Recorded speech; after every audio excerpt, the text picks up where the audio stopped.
नमस्कार मित्रांनो, Varad online government job updates मध्ये आपले स्वागत आहे। आजच्या व्हिडिओत आपण स्क्रीनवर बघू शकता की पोलीस भरती संदर्भात जे विद्यार्थ्यांचे वेगवेगळे प्रश्न आहे या सर्व प्रश्नांची उत्तरे आपल्याला या व्हिडिओमध्ये मिळणार आहेत। ठीक आहे, तर पोलीस भरतीतील आपले जे काही प्रश्न असतील, जसं नॉन क्रिमिलियरचा दाखल्याबद्दल आहे, EWS आहे, ड्रायव्हिंग लायसन आहे, समांतर आरक्षणाबाबतचं आहे, कम्प्युटर सर्टिफिकेट पाहिजे का नाही, त्याच्यानंतर आवश्यक काही डॉक्युमेंट्स आपल्याला काय काय लागणार आहेत, शारीरिक चाचणीचे गुण कसे राहणार आहेत, 1600 मीटर, 800 मीटर, गोळाफेक, यामध्ये सामाजिक आरक्षणामध्ये खेळाडू असेल, प्रकल्पग्रस्त, भूकंपग्रस्त, माजी सैनिक, अंशकालीन, पोलीस पाल्य, गृहरक्षक, होमगार्ड, अनाथ, विशेष सूचना, या संपूर्ण आपण या व्हिडिओमध्ये बघणार आहोत। ठीक आहे, तर चला चलूया आपल्या व्हिडिओमध्ये।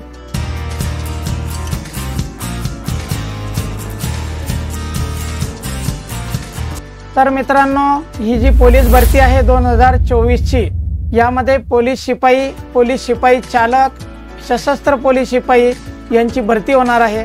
तर याचा काय काय क्रायटेरिया आहे, याचे संपूर्ण प्रश्नांचे उत्तर आपण इथे जाणून घेणार आहोत। ठीक आहे, तर मित्रांनो, आपण इथे स्क्रीनवर बघू शकता पोलीस आयुक्त, पोलीस अधीक्षक यांच्या आस्थापनेवरील पोलीस शिपाई पदासाठी जी वयोमर्यादा आहे ते आपण इथे बघू शकता। खुल्या प्रवर्गासाठी 18 ते 28 आहे, कास्टसाठी 18 ते 33 आहे, प्रकल्पग्रस्त उमेदवार असेल तर 18 ते 45 आहे, भूकंपग्रस्त उमेदवारासाठी 18 ते 45 आहे, माजी सैनिक उमेदवारांसाठी 18 ते त्यांच्या सैन्य दलातील सेवा अधिक 3 वर्ष याप्रमाणे राहणार आहे। जर पदवीधर, पदविकाधारक किंवा अंशकालीन उमेदवार असतील तर 18 ते 55 वर्षापर्यंत इथे राहणार आहे। अनाथ कॅटेगरीसाठी 18 ते 33 वर्षाची इथे सोय केली गेलेली आहे। समांतर आरक्षणात अंतर्गत येणारे जे उमेदवार आहेत, जसं महिला उमेदवार आहे, खेळाडू उमेदवार आहे, पोलीस पाल्य, गृहरक्षक आहे, माजी सैनिकावर अवलंबून असलेले मुलगा, मुलगी किंवा पत्नी, हे जे उमेदवार आहेत यांचं वय आपण इथे स्क्रीनवर बघू शकता। कमीत कमी 18 असलं पाहिजे आणि त्यांच्या कॅटेगरीप्रमाणे 28+5 किंवा 28+3, आणि जर कास्टमधून असाल तर 33+5 आणि 33+3 याप्रमाणे राहणार आहे। पोलीस आयुक्त आणि पोलीस अधीक्षक यांच्या आस्थापनेवरील पोलीस शिपाई चालक या पदासाठी आपली वयोमर्यादा खुल्या प्रवर्गासाठी 19 ते 28 आहे, कास्टसाठी 19 ते 33 आहे, त्यानंतर प्रकल्पग्रस्त उमेदवारांसाठी 19 ते 45 आहे, भूकंपग्रस्त उमेदवारांसाठी 19 ते 45 आहे, माजी सैनिकांसाठी 19 ते त्यांची सर्व्हिस अधिक 3 वर्ष याप्रमाणे राहणार आहे, अंशकालीन पदवीधर उमेदवारांसाठी 19 ते 55 आहे आणि अनाथ विद्यार्थ्यांसाठी 19 ते 33 याप्रमाणे राहणार आहे। यात समांतर आरक्षणाअंतर्गत येणारे जे उमेदवार आहेत त्यांचं वय आपण इथे बघू शकता। महिला उमेदवार 19 ते 28 खुल्या प्रवर्गासाठी आणि कास्टसाठी 33 वर्षापर्यंत, आणि खेळाडू उमेदवार 19 ते 28+5 किंवा कास्टमधून असेल तर 33+5, आणि पोलीस पाल्य जर असाल तर 19 वर्ष ते 28 वर्ष आणि 33 वर्ष, त्यानंतर गृहरक्षक असेल तर 19 वर्ष, खुल्यासाठी 28 वर्ष, कास्टसाठी 33 वर्ष, माजी सैनिकांवर अवलंबून असलेले मुलगा, मुलगी किंवा पत्नी जर असाल तर 19 वर्ष ते 28 वर्ष +3 किंवा 33 वर्ष +3 याप्रमाणे राहणार आहे। राज्य राखीव पोलीस बलातील सशस्त्र पोलीस शिपाई या पदासाठी वयोमर्यादा आपण बघू शकता। खुल्या प्रवर्गासाठी 18 ते 25 आहे, कास्टसाठी 18 ते 30 आहे, प्रकल्पग्रस्तांसाठी 18 ते 45 आहे, भूकंपग्रस्तांसाठी 18 ते 45 आहे, माजी सैनिक उमेदवारांसाठी 18 ते त्यांची सैन्य सेवा +3 वर्ष अशी राहणार आहे, अंशकालीन पदवीधर उमेदवारांसाठी 18 ते 55 आहे, अनाथ उमेदवारांसाठी 18 ते 30 राहणार आहे, समांतर आरक्षणात अंतर्गत येणारे उमेदवार, खेळाडू यांच्यासाठी 18 वर्ष +25+5 खुल्या वर्गासाठी आणि कास्टसाठी 30+5, पोलीस पाल्य जर असाल तर 18 वर्ष कमीत कमी, 25 वर्ष ओपनसाठी आणि कास्टसाठी 30 वर्ष, गृहरक्षक असाल तर 18 वर्ष कमीत कमी, 25 वर्ष खुल्या प्रवर्गासाठी आणि कास्टसाठी 30 वर्ष, माजी सैनिकावर अवलंबून असलेला मुलगा, वय वर्ष 18, ओपन कॅटेगरीत 25+3 आणि कास्टमध्ये 30+3 याप्रमाणे आहे। मित्रांनो, शैक्षणिक पात्रतेबद्दल आपण इथे बघू शकता।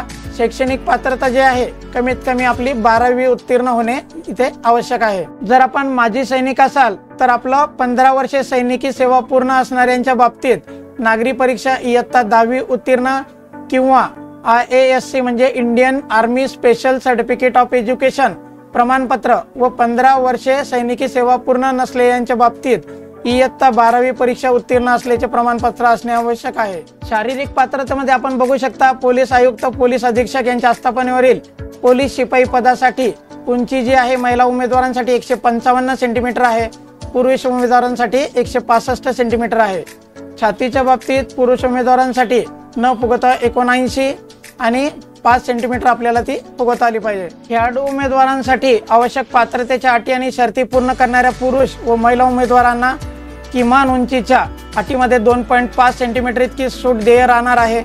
पोलीस दलातील कर्मचाऱ्यांच्या कुटुंबियांपैकी जर असाल तर उंचीमध्ये 2.5 सेंटीमीटर पुरुष किंवा महिला उमेदवारांसाठी आणि छातीमध्ये 2 सेंटीमीटर न फुगवता व 1.5 सेंटीमीटर फुगवून पुरुष उमेदवारांसाठी इथे सूट राहणार आहे। पोलीस आयुक्त, पोलीस अधीक्षक यांच्या आस्थापनेवरील पोलीस शिपाई चालक पदाकरिता महिला उमेदवारांची उंची जी आहे 158 सेंटीमीटर आहे आणि पुरुष उमेदवारांकरिता 165 सेंटीमीटर पेक्षा ती कमी नसावी। यामध्ये देखील पुरुष उमेदवारांकरिता न फुगवता 79 सेंटीमीटर आणि फुगवून आपल्याला 5 सेंटीमीटर ती फुगवता आली पाहिजे। पोलीस आयुक्त, पोलीस अधीक्षक यांच्या आस्थापनेवरील पोलीस शिपाई चालक पदाकरिता महिला उमेदवारांची उंची 158 सेंटीमीटर, पुरुष उमेदवारांची उंची 165 सेंटीमीटर असावी। छातीमध्ये न फुगवता 79 सेंटीमीटर आणि 5 सेंटीमीटर फुगवून अशी पुरुष उमेदवारांसाठी अट आहे। राज्य राखीव पोलीस बलातील सशस्त्र पोलीस शिपाई पदाकरिता पुरुष उमेदवाराची उंची 168 सेंटीमीटर असली पाहिजे आणि छाती न फुगवता 79 आणि 5 सेंटीमीटर आपल्याला फुगवता आली पाहिजे। खेळाडू उमेदवारांसाठी आपण इथे बघू शकता आवश्यक पात्रतेच्या अटी व शर्ती पूर्ण करणाऱ्या पुरुष व महिला उमेदवारांना किमान उंचीच्या अटीमध्ये 2.5 सेंटीमीटर इतकी सूट देय राहील। त्यानंतर राज्य राखीव पोलीस बलातील कर्मचाऱ्यांच्या कुटुंबियांपैकी जर असाल तर उंचीमध्ये 2.5 सेंटीमीटर आणि छातीमध्ये 2 सेंटीमीटर न फुगवता आणि 1.5 सेंटीमीटर फुगवून याप्रमाणे सूट राहणार आहे। मित्रांनो, पोलीस शिपाई पदासाठी जे अन्य अर्हता आहे यामध्ये आपण बघू शकता महाराष्ट्र पोलीस शिपाई नियम 2011 याप्रमाणे आपल्याकडे हलकी वाहन चालविण्याचा LMV परवाना धारण केलेला असणे आवश्यक आहे। सदर परवाना धारण न करणाऱ्या उमेदवाराने नियुक्तीनंतर त्यांचे पोलीस प्रशिक्षण पूर्ण झाल्यावर 2 वर्षाच्या आत परवाना धारण करण्यात येईल व त्या कालावधीत हा परवाना धारण न केल्यास सदर उमेदवाराची निवड रद्द ठरवून सेवा समाप्त करण्यात येईल। याबाबतचे बंधपत्र सादर केल्यास असा उमेदवार या पदासाठी अर्ज करण्यास पात्र राहणार आहे।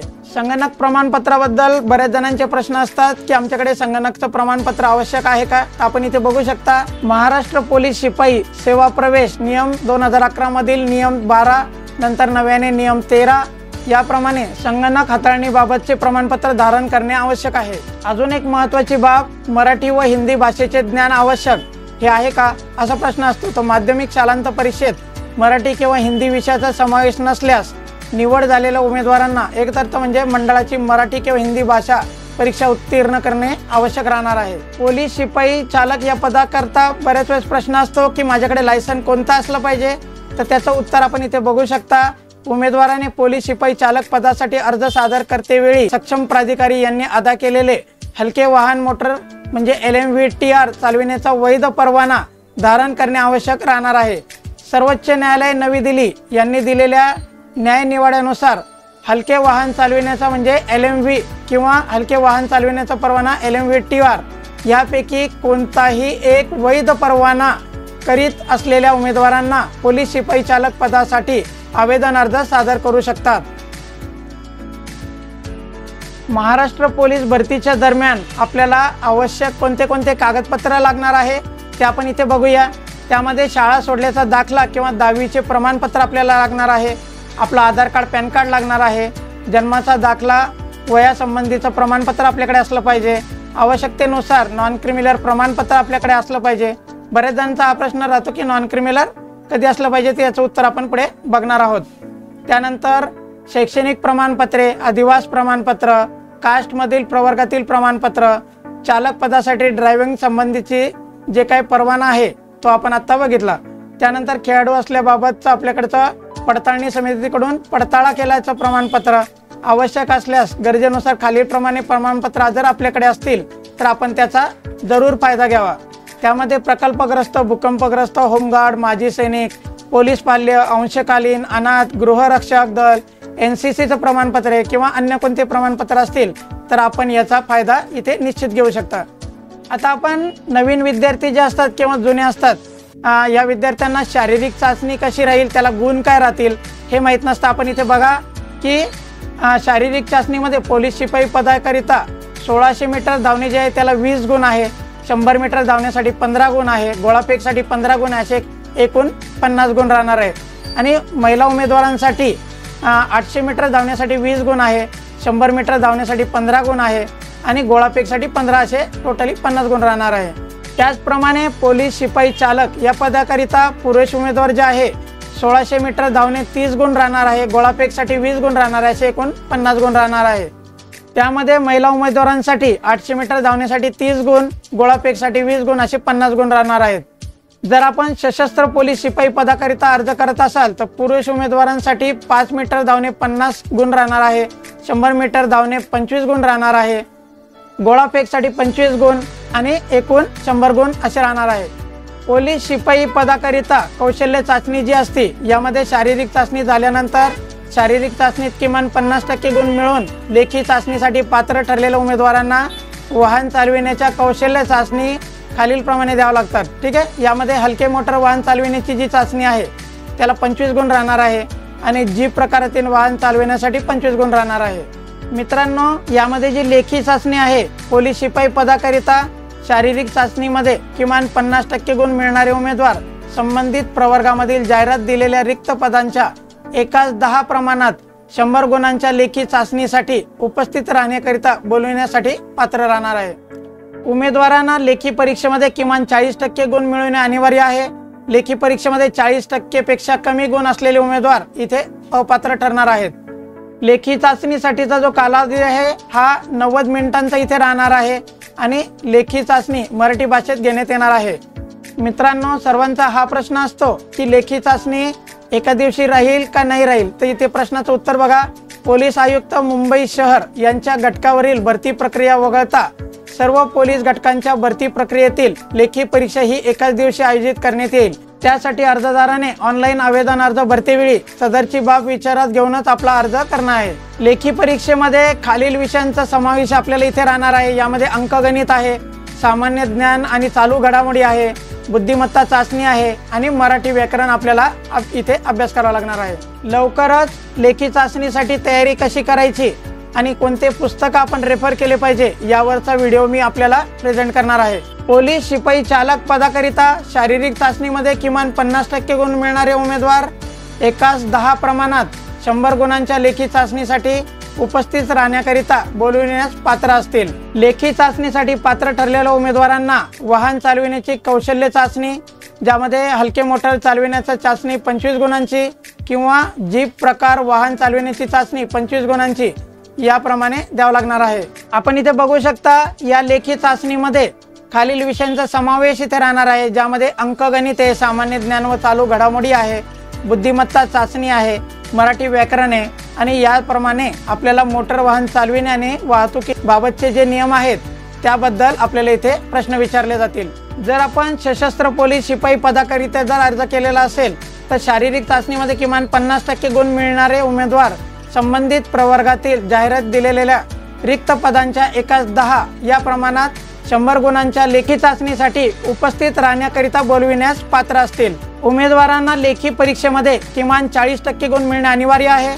लेखी परीक्षेमध्ये 40% पेक्षा कमी गुण असलेले उमेदवार इथे अपात्र समजले जाणार आहे। मित्रांनो, येथे देखील लेखी चाचणीचा कालावधी 90 मिनिटांचा आहे आणि लेखी चाचणीमध्ये अंकगणित, सामान्य ज्ञान, चालू घडामोडी, बुद्धिमत्ता चाचणी आणि मराठी व्याकरण याप्रमाणे समावेश राहणार आहे। यातली महत्त्वाची बाब आहे, वरील नमूद तिन्ही पदाकरिता शारीरिक चाचणी व लेखी चाचणीमध्ये प्राप्त झालेल्या एकत्रित गुणांच्या आधारे गुणवत्ता यादी तयार करण्यात येईल। त्यानंतर जाहिरातीमध्ये दर्शविलेल्या रिक्त पदांनुसार अंतिम निवड यादी म्हणजे प्रतीक्षा यादी शासनाने वेळोवेळी निर्गमित केलेल्या आदेशानुसार तयार करून आपल्याला प्रसिद्ध करण्यात येईल आपल्या साइटवर। आता हा सगळ्यात महत्त्वाचा मुद्दा आहे, त्याच्याकडे तुम्ही बारकाव्याने लक्ष द्या। सामाजिक आरक्षणाबाबत बऱ्याच विद्यार्थ्यांचे बरेच प्रश्न असतात आणि त्यांना सामाजिक आरक्षण कसं घ्यायचं, कोणते कागदपत्र असले पाहिजे हे समजत नाही। ठीक आहे, तर आपण इथे बघू शकता की विमुक्त जाती अ, भटक्या जमाती ब, भटक्या जमाती क, भटक्या जमाती ड इतर मागास प्रवर्ग, विशेष मागास प्रवर्ग हे जे प्रवर्ग आहेत, त्याचबरोबर उन्नत व प्रगत गटात मोडत नसल्याबाबतचे प्रमाणपत्र म्हणजे नॉन क्रिमिनल सर्टिफिकेट आपल्याकडे असणे आवश्यक राहणार आहे। कास्ट व्हॅलिडिटी बाबतचा जो आपला प्रश्न आहे त्यामध्ये आपण बघू शकता, ज्या उमेदवारांची निवड मागास प्रवर्गासाठी आरक्षित असलेल्या जागेसाठी झालेली आहे, अशा उमेदवारास त्याच्या जात प्रमाणपत्र वैधता तपासणीच्या अधीन राहून तात्पुरती नियुक्ती देण्यात येईल आणि नियुक्ती आदेश प्राप्त झाल्यानंतर अशा उमेदवाराने नियुक्ती आदेशाच्या दिनांकापासून 6 महिन्याच्या आतमध्ये आपल्या जात प्रमाणपत्राची संबंधित जात पडताळणी समितीकडून करून घेणे आवश्यक राहणार आहे। आर्थिकदृष्ट्या दुर्बल घटकातील म्हणजे EWS उमेदवारांकरिताचा नेहमीचा प्रश्न असतो की माझं EWSचं सर्टिफिकेट कोणत्या पिरियडमधलं असलं पाहिजे।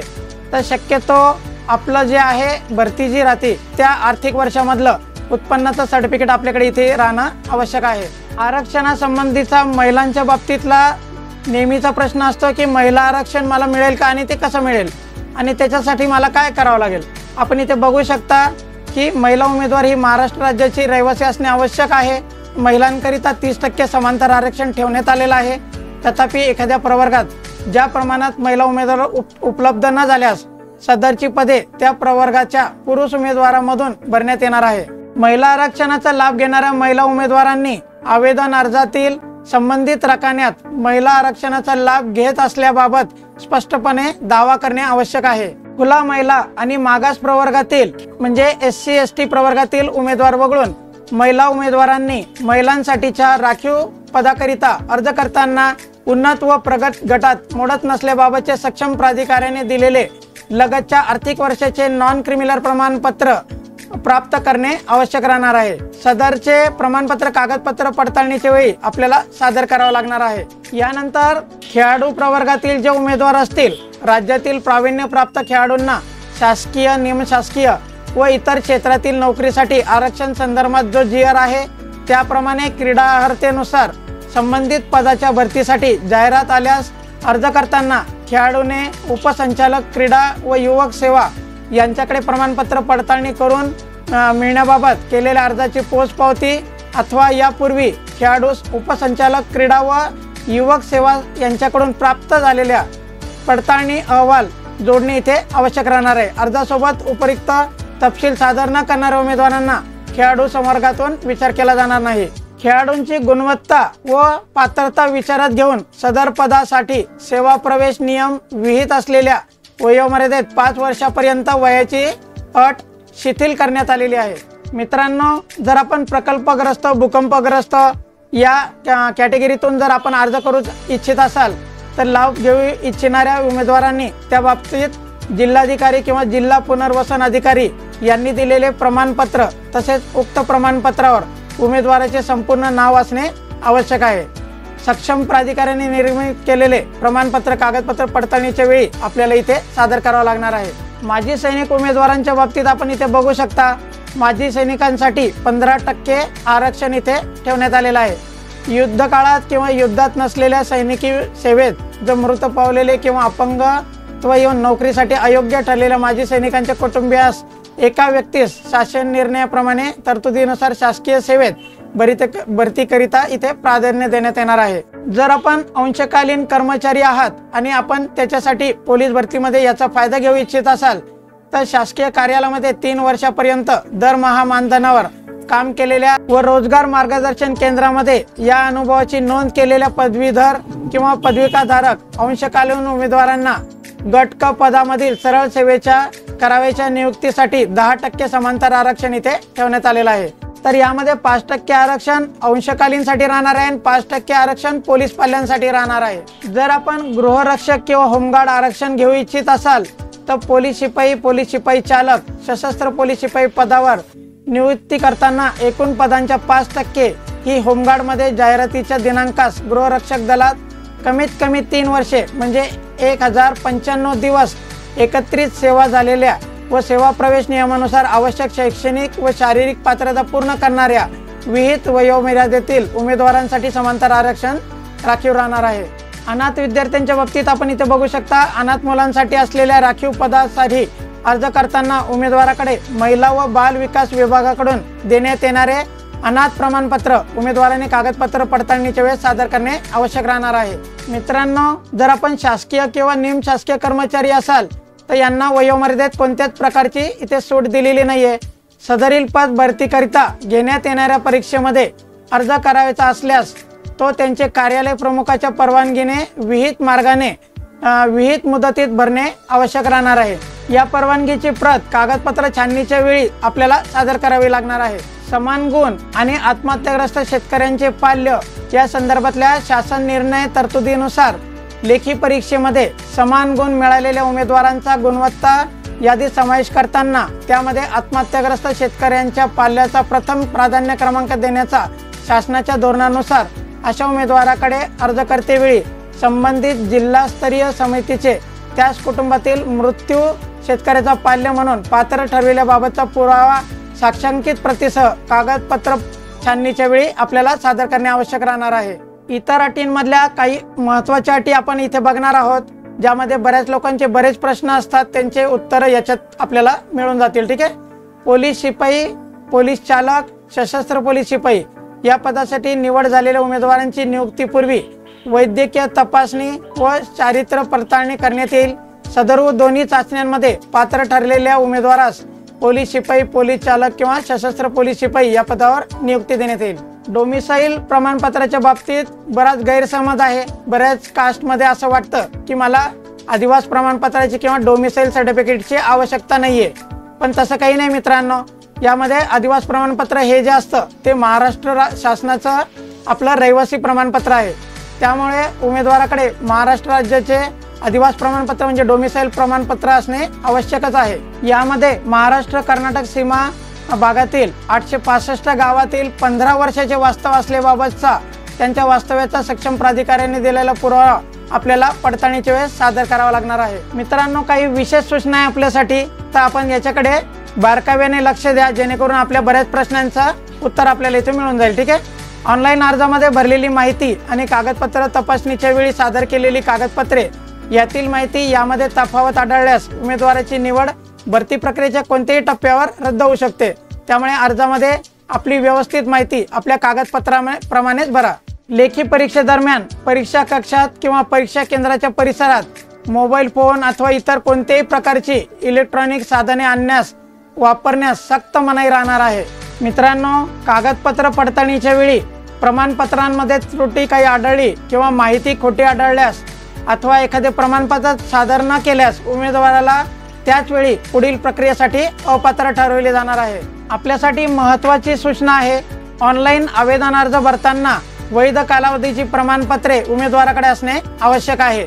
सदर प्रमाणपत्रावरील उमेदवाराचे नाव, शिक्का, जात प्रमाणपत्र, निर्गमित दिनांक, सक्षम प्राधिकाऱ्याची स्वाक्षरी इत्यादी बरोबर असावी। मित्रांनो, आपण इथे बघू शकता, मी मुद्दामन हायलाइट केलेला आहे। इथे उमेदवार एकाच गटकात एका पदासाठी एकापेक्षा जास्त आवेदन अर्ज सादर करू शकत नाही। उमेदवारांनी चुकीची माहिती दिल्यास उमेदवारी कोणत्याही टप्प्यावर रद्द केली जाईल। उमेदवारांनी अर्ज करण्यापूर्वी माहितीपत्रक व्यवस्थित वाचायचं आहे। त्यानंतर माहितीपत्रकावर जी आपल्या कास्ट कॅटेगरीमध्ये जी काही वॅकन्सी टेबल दिलेला आहे त्या वॅकन्सी टेबलमध्ये आपल्या कास्टप्रमाणे किती वॅकन्सी आहे, आपण कोणत्या जिल्ह्यात आपण अप्लाय करू शकतो, हे संपूर्ण पडताळणी केल्यानंतर आपल्याला इथे अर्ज करायचा आहे। जर कास्टमधून आपण अप्लाय करत असाल तर कास्टमध्ये वॅकन्सी असल्याबाबतची खात्री आपल्याला करायची आहे, जेणेकरून आपला अर्ज जो आहे कास्टमधून केला जाईल। जर आपण खुल्या प्रवर्गातून अर्ज करत असाल तर आपण खुल्या प्रवर्गासाठीच्या वॅकन्सी टेबलवर किती वॅकन्सीज आहेत हे व्हेरीफाय करणे आपले आवश्यक आहे। सगळ्यात महत्त्वाचा मुद्दा की अनरिझर्व कॅटेगरीतील अर्ज ओपनमधून अर्ज करू शकतो, परंतु ओपन कॅन्डिडेट हा कास्टमधून अर्ज करू शकणार नाही। मित्रांनो, भरती प्रक्रियेदरम्यान शारीरिक चाचणी व लेखी चाचणीमध्ये उमेदवार गैरहजर राहिल्यास त्यास भरती प्रक्रियेतून बाद ठरविण्यात येईल। सगळ्यात महत्त्वाचा मुद्दा आपण इथे बघू शकता की उमेदवारांनी अर्ज करताना HSC प्रमाणपत्र किंवा आपल्या मार्कशीटवरचं जे नावाचं आपली स्पेलिंग आहे ती आवेदन पत्रामध्ये जशीच्या तशी भरायची आहे। जर आपण नावामध्ये काही बदल केलेला असेल तर तसा पुरावा आपल्याला द्यावा लागणार आहे आणि आपण जे बदललेलं नाव आहे तेच आपण ॲप्लिकेशनमध्ये इथे नमूद करायचं आहे। ठीक आहे। त्या संबंधितील कागदपत्र किंवा ओळखपत्र कागदपत्र किंवा आपण राजपत्रामध्ये जर बदल केलेला असेल तर ते आपल्याला इथे सादर करावं लागणार आहे। दरवर्षी विद्यार्थ्यांचा एक महत्त्वाचा प्रश्न असतो की मी किती ठिकाणी किती पदांना अर्ज करू शकतो। तर या बाबतीचं उत्तर आपण इथे बघू शकता। उमेदवार यांना पोलीस आयुक्त किंवा पोलीस अधीक्षक यांच्या आस्थापनेवरील पोलीस शिपाई चालक, राज्य राखीव पोलीस बल गट म्हणजे SRPF अशा 3 पदांकरिता आपण इथे अर्ज करू शकता। यासाठी आपल्याला प्रत्येक पदासाठी सेपरेट अर्ज करायचा आहे आणि प्रत्येक अर्जासाठी वेगळा शुल्क भरणा करायचा आहे, हे आपण लक्षात ठेवा। मित्रांनो, आपल्याकडे जे काही प्रमाणपत्र असतील त्याचा दावा करताना आपण ते आपल्या ॲप्लिकेशनमध्ये टाकणे आवश्यक आहे। त्याशिवाय आपल्याला त्या समांतर आरक्षणाचा म्हणा किंवा त्या कास्टचा बेनिफिट आपल्याला घेता येणार नाही। फॉर्ममध्ये भरताना व्यवस्थित आपली माहिती भरायची आहे। त्यामध्ये आपली कास्ट काय आहे, त्याच्याप्रमाणे कागदपत्रांचे नंबर जे आहेत, त्यानंतर आपण समांतर आरक्षण किंवा सामाजिक आरक्षण जे काय घेणार आहात त्याबाबत आपण नमूद करणे आवश्यक आहे। महिला, माजी सैनिक, खेळाडू, गृहरक्षक दल, अंशकालीन उमेदवार, प्रकल्पग्रस्त, भूकंपग्रस्त उमेदवार जे काय आहे त्यांनी आपल्याकडे जे असलेलं सर्टिफिकेट याबाबत आपल्या ॲप्लिकेशनमध्ये नमूद करणे आवश्यक आहे। जर आपण नमूद नाही केलं की आपल्याकडे ते सर्टिफिकेट आहे म्हणून, तर आपल्याला त्याचा कुठल्याही प्रकारचा फायदा घेता येणार नाही। यापूर्वी देखील असे काही बघितले गेलेले आहे की जे कास्टमधले विद्यार्थी आहे ते ओपनमधून अर्ज करतात, पण जेव्हा शेवटी फायनली तिथे व्हेरिफिकेशन होतं त्यावेळी आपले प्रमाणपत्र जातीचं आणि नॉन क्रिमिनल हे प्रमाणपत्र दाखवून आपण कास्टमध्ये असल्याचा दावा करतात। तर आपण रिक्त जागांची जी काही आपल्याला चार्ट भेटणार आहे त्या चार्टवर आपल्या वॅकेन्सी आपल्या कास्टप्रमाणे आहे का नाही याची पडताळणी करून मगच अप्लाय करा, जेणेकरून आपल्याला पुढे अडचण येणार नाही। अजून एक महत्त्वाचा पॉईंट, कागदपत्र पडताळणी दरम्यान सादर करण्यात येणाऱ्या प्रमाणपत्रावर संपूर्ण नाव, आवश्यक प्रमाणपत्राचा निर्गमित दिनांक, जात प्रमाणपत्र असल्यास जात व जातीचे वर्गीकरण हे स्पष्टपणे नमूद असणे आवश्यक आहे। अजून एक महत्त्वाचा मुद्दा सांगा वाटतो, बरेच विद्यार्थी आपला ॲप्लिकेशन फॉर्म भरतात, त्याची प्रिंट काढून घेतात, ती हरवून टाकतात, कुठेतरी गाळ होऊन जाते किंवा कोणीतरी मित्रांनी आपला फॉर्म भरलेला राहतो, माहीत नाही राहत की कुठे ॲप्लिकेशन ठेवलेलं आहे, हे आपल्याला सापडत नाही। त्यानंतर जेव्हा आपलं सिलेक्शन होतं, या सिलेक्शन दरम्यान आपल्याला आपल्या कागदपत्र पडताळणीच्या वेळी उमेदवाराने ऑनलाईन पद्धतीने केलेल्या अर्जाची प्रत आपल्याला तिथे दाखवणे आवश्यक असतं, ठीक आहे। तर ही मूळ प्रत जी आहे आपली ती आपल्याला व्यवस्थित काळजीपूर्वक सांभाळून ठेवायची आहे, जेणेकरून आपल्याला छाननीच्या वेळी ही दाखवता येईल। या ठिकाणी उमेदवारांची निवड झाल्यानंतर त्यांची चारित्र्य पडताळणी, पूर्व चारित्र्य पडताळणी अहवाल आणि वैद्यकीय प्रमाणपत्र यांची तपासणी केल्यानंतर आपल्याला इथे नियुक्ती देण्यात येत असते। ऑनलाईन पद्धतीने अर्ज भरण्यापूर्वी उमेदवारांनी विस्तृत जाहिरातीचं काळजीपूर्वक वाचन करायचं आहे। जाहिरातीतील सूचना, त्यानंतर ठरलेल्या जागा यांचा व्यवस्थित अभ्यास करून आपला अर्ज करायचा आहे। या भरती प्रक्रियेमध्ये जेव्हा पण आपली शारीरिक चाचणी होते, या चाचणी दरम्यान उमेदवारास कोणतीही शारीरिक इजा किंवा नुकसान झाल्यास त्यास उमेदवार स्वतः जबाबदार असतो। त्याकरिता उमेदवाराने स्वतःची शारीरिक क्षमता विचारात घेऊनच मैदानी चाचणीच्या प्रकारात आपला सहभाग नोंदवायचा आहे। बऱ्याच विद्यार्थ्यांचा प्रश्न असतो की मी भरतीसाठी दुसऱ्या जिल्ह्यात चाललो तर मला त्याचा खर्च मिळेल का? आपण इथे बघू शकता की आपल्याला असा कुठलाही खर्च शासनाकडून मिळणार नाही। आपल्याला स्वखर्चानेच ठरलेल्या ठिकाणी आपण ज्या जिल्ह्यामध्ये ॲप्लिकेशन करत आहात त्या ठिकाणी आपल्याला जायचं आहे। एक अत्यंत महत्त्वाचा आणि इम्पॉर्टंट पॉईंट आपण इथे बघा की उमेदवारांनी ऑनलाईन अर्ज भरताना वापरलेला यूजर ID, पासवर्ड हा आपला लक्षात ठेवायचा आहे।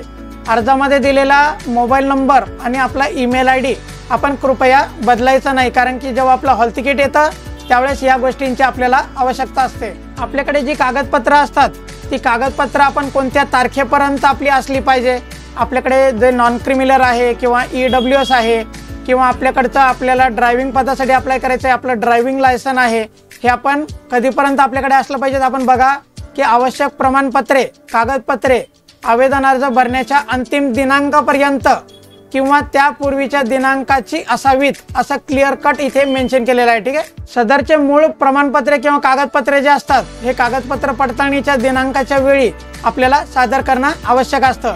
सदर मूळ प्रमाणपत्र सादर न केल्यास उमेदवारास इथे अपात्र ठरवले जातं। त्यामुळे एंड तारखेच्या पहिले, ॲप्लिकेशनच्या एंड तारखेच्या पहिले आपले सगळे डॉक्युमेंट्स रेडी असले पाहिजे त्या तारखेमधले असले पाहिजे। जर आपण समांतर आरक्षणातून अर्ज करत असाल, जसं की आपण खेळाडू आहात, माजी सैनिक आहात, प्रकल्पग्रस्त, भूकंपग्रस्त, होमगार्ड, अंशकालीन, अनाथ आहात, तर त्यांनी सादर केलेल्या प्रमाणपत्राची संबंधित विभागाकडून पुनर्तपासणी केल्यानंतरच तपासणीअंती सदर प्रमाणपत्र जर वैध ठरलं तरच आपल्याला इथे नियुक्ती देण्यात येते। एक महत्त्वाचा मुद्दा, भरती प्रक्रियेत कागदपत्रांची पडताळणी शेवटी करण्यात येणार असली तरी पण उमेदवारांनी भरती प्रक्रियेत येताना प्रवेशपत्रासोबत आवेदन अर्जाची प्रत, आवेदन अर्जात नमूद केलेल्या कागदपत्रांच्या छायांकित प्रती या सोबत आणायच्या आहेत। भरती प्रक्रियेत मूळ कागदपत्रे सादर करण्याबाबत पोलीस घटक प्रमुखांकडून ज्या वेळी आपल्याला कळविण्यात येईल त्यावेळी कागदपत्रे आपल्याला सादर करावी लागणार आहे। चालक पदासाठी, ड्रायव्हर पदासाठी जेव्हा आपण अप्लाय करता तर त्यावेळी आपल्याला भरतीच्या वेळेस पोलीस शिपाई पदाचं हमीपत्र द्यावं लागतं। आपण इथे बघू शकता, हे हमीपत्र मी इथे दिलेलं आहे। त्यामध्ये प्रशिक्षण संपल्यानंतर 2 वर्षाच्या आत हलके वाहन चालविण्याचा म्हणजे LMV परवाना प्राप्त करून माझे घटक कार्यालयात सादर करेल असं हमीपत्र आपल्याकडून इथे लिहून घेतलं जातं। त्यामुळे आपल्याकडे LMV किंवा LMV TR असं लायसन असणे आवश्यक आहे। तर मित्रांनो, याप्रमाणे आपण पोलीस भरतीमध्ये जे काही महत्त्वाचे घटक असतात, ज्या काही गोष्टी असतात त्याचा संपूर्ण पडताळा आपण इथे केलेला आहे। आपल्या बऱ्याचशा प्रश्नांचे उत्तरं जे आहेत ते इथे नक्कीच सॉल्व झालेले असतील। जर आपल्याला या बाबतीत अजून काही प्रश्न असतील तर आपण कॉमेंट बॉक्समध्ये लिहू शकता। मित्रांनो, याच प्रकारच्या माहितीसाठी माझ्या चॅनलबरोबर बनून राहा, सबस्क्राईब करा, जेणेकरून आपल्यापर्यंत योग्य आणि अचूक माहिती मिळत राहील। आपल्या जास्तीत जास्त मित्रांपर्यंत ही माहिती पोहोचवा, म्हणजे त्यांना देखील या गोष्टीचा फायदा होईल। ठीक आहे मित्रांनो, धन्यवाद।